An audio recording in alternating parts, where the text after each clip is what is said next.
Hey, salut tout le monde et bienvenue dans ce 13e épisode du format Zest de Noix de Citron. Nous sommes le dimanche 24 novembre 2024 et on va parler de plein de petites choses. Un peu d'écran LED, un peu de CPU, un peu de GPU, on va aussi parler jeux, Battlefield 6, Pokémon. Bon allez, c'est parti, sans plus attendre, générique.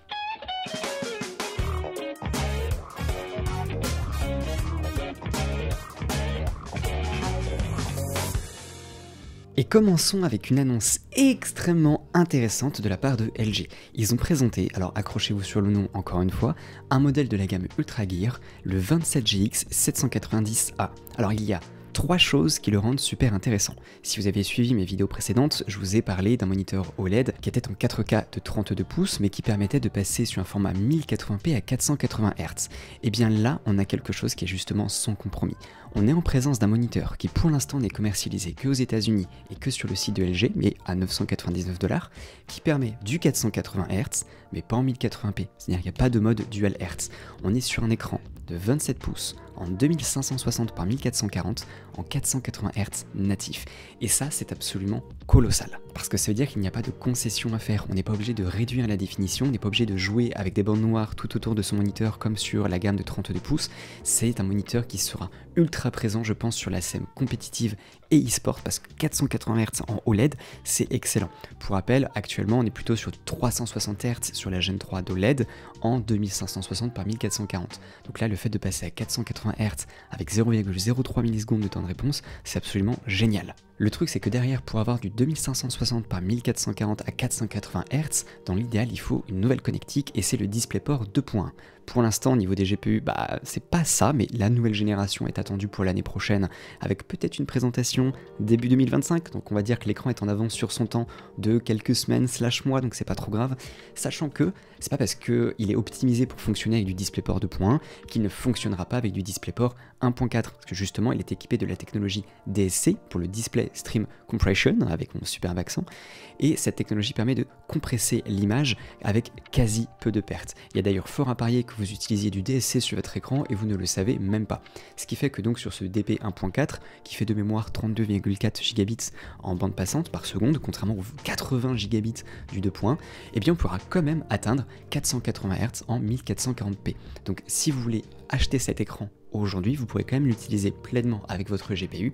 Simplement, si l'année prochaine vous passez sur un GPU qui sera nativement en DisplayPort 2.1, vous aurez encore mieux en termes de rendu. Alors après, attention, on va rentrer peut-être sur du perceptible, sur de l'imperceptible, ça va dépendre de la profondeur des couleurs, ça va dépendre de l'usage, ça va dépendre de plein de choses, ça va dépendre aussi si vous utilisez par exemple ce moniteur pour faire de la création graphique avec des zooms à 500%, bref, mais dans un usage gaming, il y a fort à parier que vous ne voyez pas trop la différence avec ou sans le DSC.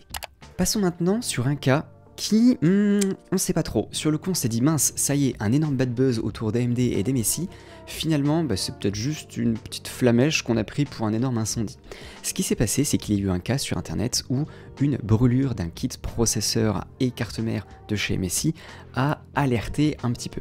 Donc on était sur un Ryzen 7 9800X 3D avec une carte mère MSI, la MAG X870 Tomahawk Wi-Fi. Le problème, c'est qu'on est sur deux composants qui sont quand même plutôt haut de gamme, assez onéreux, et en fait ce qui s'est passé, c'est qu'il y a un utilisateur qui a dit chez moi ça a cramé, en fait il y a un problème. Ce qui fait que c'est pas juste le processeur qui a été touché, mais c'est aussi la carte mère, puisque du coup la brûlure est survenue au niveau des pins de connexion, ce qui fait qu'il faut changer et le processeur et la carte mère, ce qui implique du coup une immobilisation du PC pendant X temps.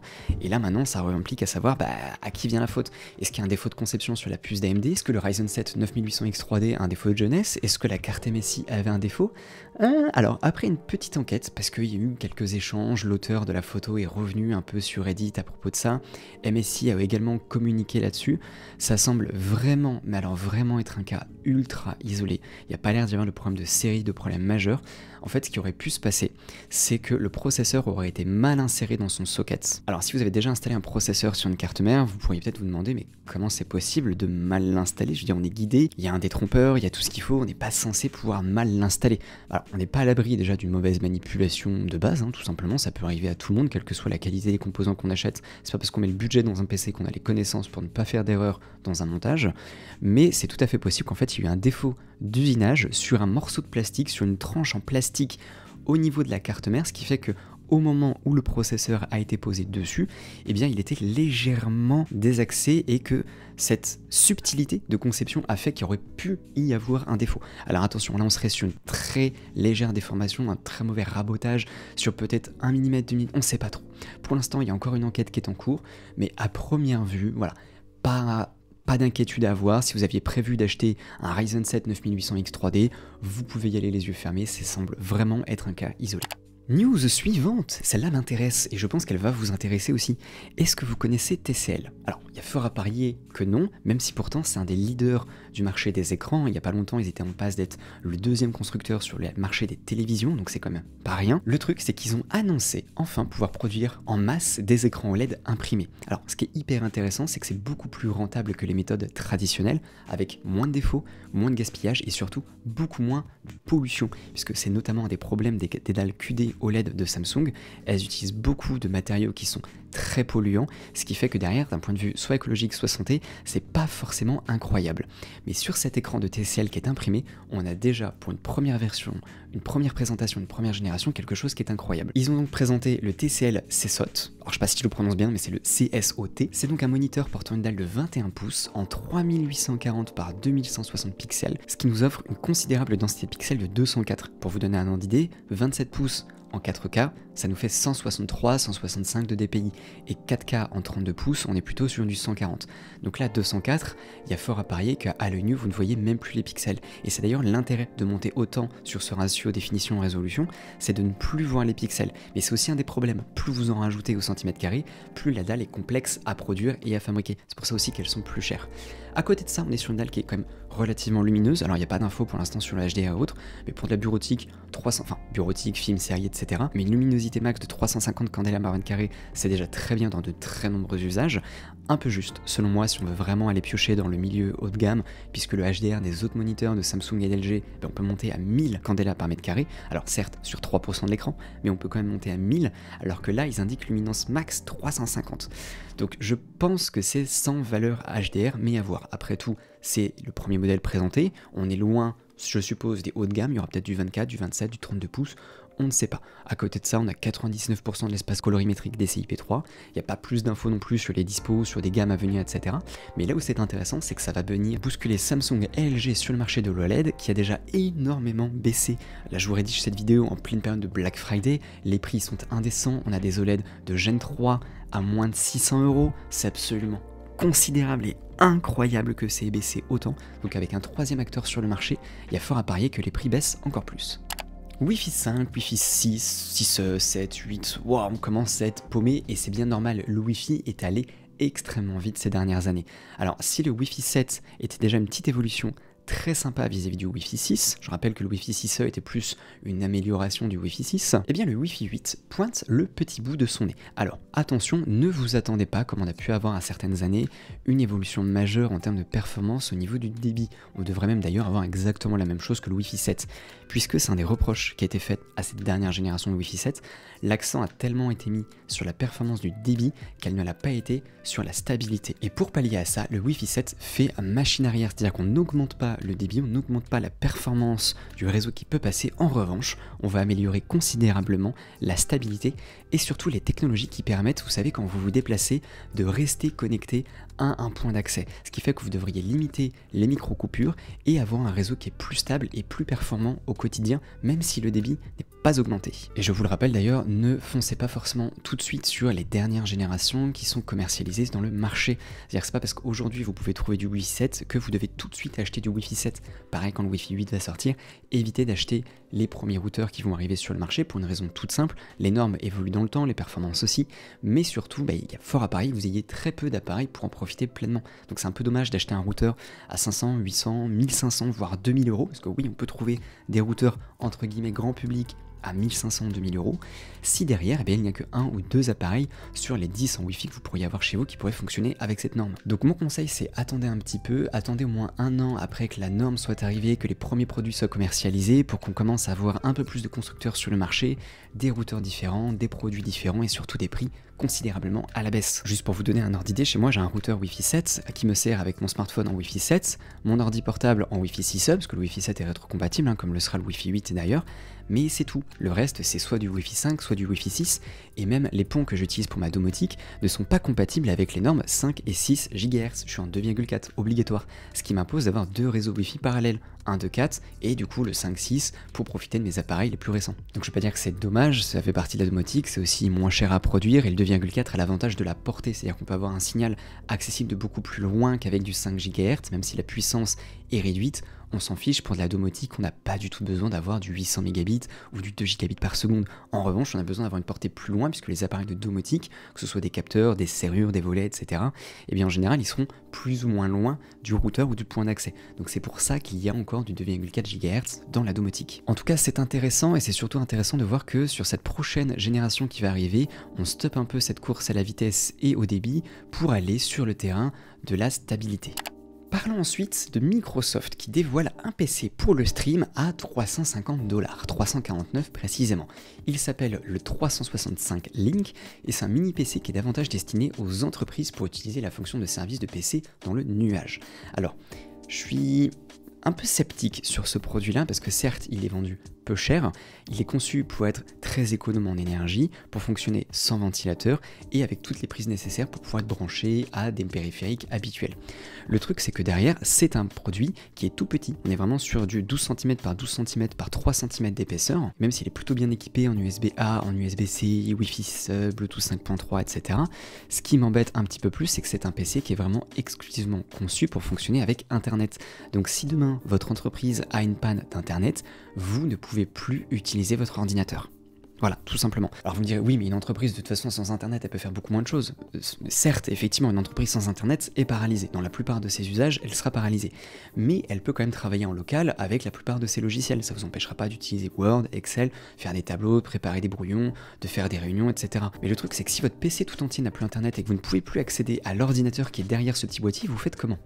C'est ça qui m'inquiète un petit peu plus. Donc, à relativiser, je pense qu'il y a une carte à jouer effectivement sur ce secteur-là, sur ce marché-là, mais je suis un peu sceptique et je suis curieux de savoir qui va profiter de ces produits-là. Est-ce que ça va percer ou est-ce qu'au contraire, le risque de se retrouver avec des dizaines d'employés immobilisés sans pouvoir travailler et de devoir ressortir des vieux PC pour bosser en cas de coupure d'internet fasse peur aux gens, à voir. Mais je suis curieux. Après, nous, on verra pas en France tout de suite. Pour l'instant, ça sera d'abord proposé aux États-Unis, bien évidemment, mais ainsi que le Canada, le Royaume-Uni, l'Allemagne, le Japon, l'Australie et la Nouvelle-Zélande. Pour la France, il n'y a pas encore de date, mais ça arrivera un jour, ou du moins je l'espère. Mais c'est vrai que, bon, après tout, une entreprise peut aussi faire le bilan. Ces 5 dernières années, combien est-ce qu'on a connu de panne d'internet ? 0, 1, bon, à la limite, si ça peut nous permettre de réduire de 80% la consommation d'électricité causée par les PC de bureau, est-ce que voilà, il n'y a pas une carte à jouer ? Bref, à voir ce que ça va donner dans le temps. Il y a du bon, il y a du moins bon, je suis curieux.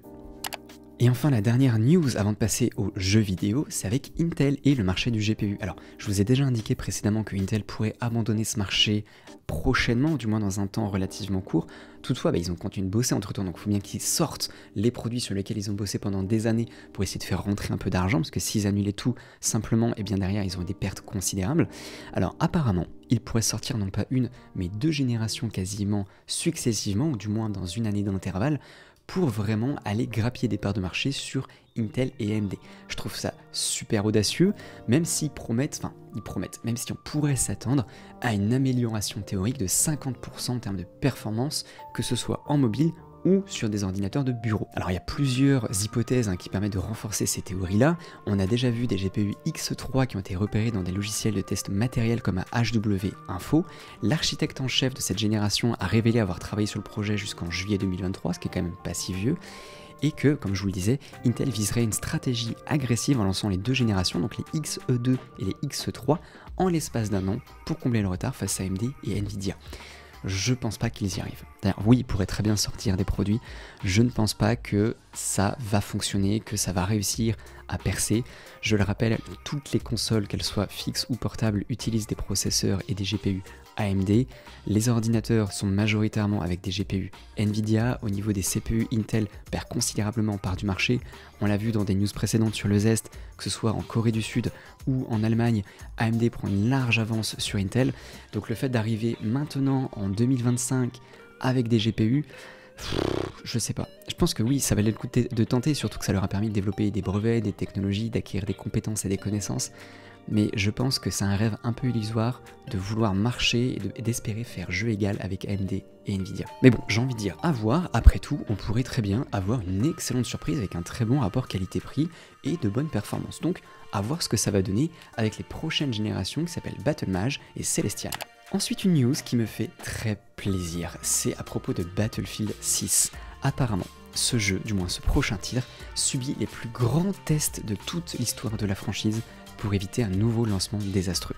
Alors, ce qu'il faut garder en tête, c'est que Battlefield 5, par exemple, alors, moi j'en ai pas un mauvais souvenir, j'avais adoré ce jeu, j'avais adoré Battlefield 1 et Battlefield 5, mais Battlefield 5 avait pas aussi bien fonctionné que prévu, malgré le fait qu'il y ait un mode Battle Royale qui s'appelait Firestorm qui était incroyable, puisque c'était vraiment un mur de flammes, c'était pas comme dans plein de Battle Royale avec un mur d'énergie un peu bleu électrique ou juste une zone d'énergie qui arrive et qui vous fait des dégâts. Dans Firestorm, c'était vraiment un mur de feu qui était colossal, qui du coup, comme c'était des flammes, ça troublait un peu la vision quand on zoomait à l'intérieur, quand on zoomait dans cette direction, on avait ces déformations à cause de la chaleur.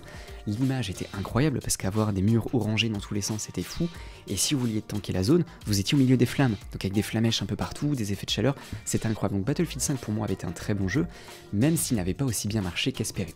Sauf que là où c'est plutôt unanime, c'est Battlefield 2042. Quand il a été lancé en 2021, ça a été absolument une catastrophe. Même avec de gros PC, même si vous aviez une RTX 3090 avec le plus gros des CPU, eh bien pardonnez-moi l'expression, mais on en chiait pour faire tourner le jeu de manière fluide. C'est même la raison pour laquelle j'avais annulé ma précommande à 80 balles.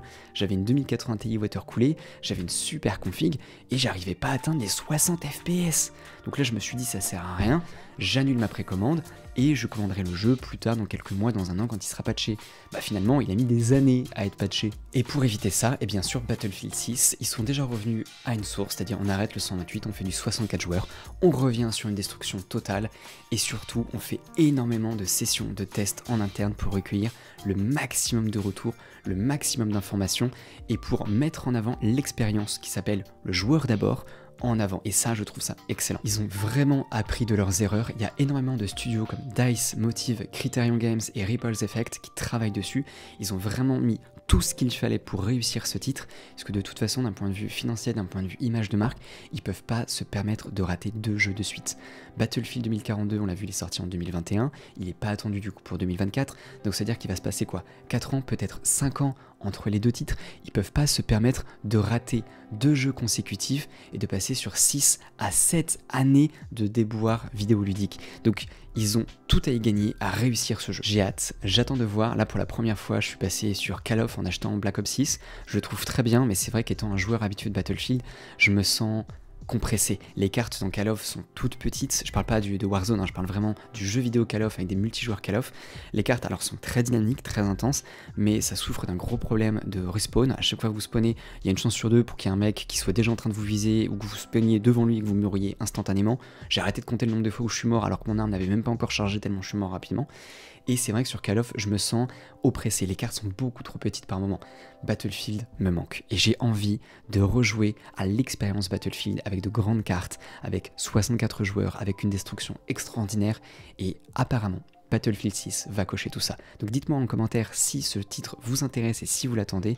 J'attends plus d'infos à son sujet.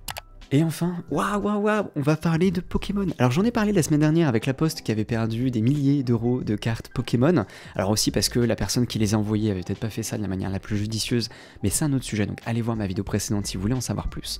Mais est-ce que vous aviez entendu parler de Pokémon TCG Pocket? Ça vient de sortir et Kevin, si tu m'écoutes, merci de m'avoir imposé ce jeu. Oui, c'est une private joke, il n'y a que 2-3 personnes qui comprendront de quoi je parle. Mais au début, moi je m'étais pas mis sur TCG Pocket, je m'étais juste dit, oh tiens, il y a un jeu Pokémon qui sort, bon bah voilà, ok tiens. En fait ça va, j'ai plutôt pris goût, il y a des choses intéressantes, là je suis en train d'économiser mes poussières pour le prochain booster qui va arriver, je sais pas si c'était genre mi-décembre ou en janvier, je crois qu'il y avait eu un data mining qui avait donné des infos mais j'ai oublié. Mais on n'est pas là pour parler de ça, ni sur le fait que j'ai chopé un Dracofeu Gold quasiment sur mon premier ou mon deuxième booster, je ne sais plus, quelque chose comme ça, je crois que c'était le premier d'ailleurs. Mais non, aujourd'hui on va parler pognon. Est-ce que vous savez combien a généré Pokémon TCG à sa sortie? Eh ben c'est considérable. Alors il faut savoir que le jeu est gratuit de base, on peut très bien avancer pendant des semaines dessus sans avoir à payer le moindre centime, mais vous pouvez payer un premium, vous payez pour ouvrir plus de boosters ou ce genre de choses.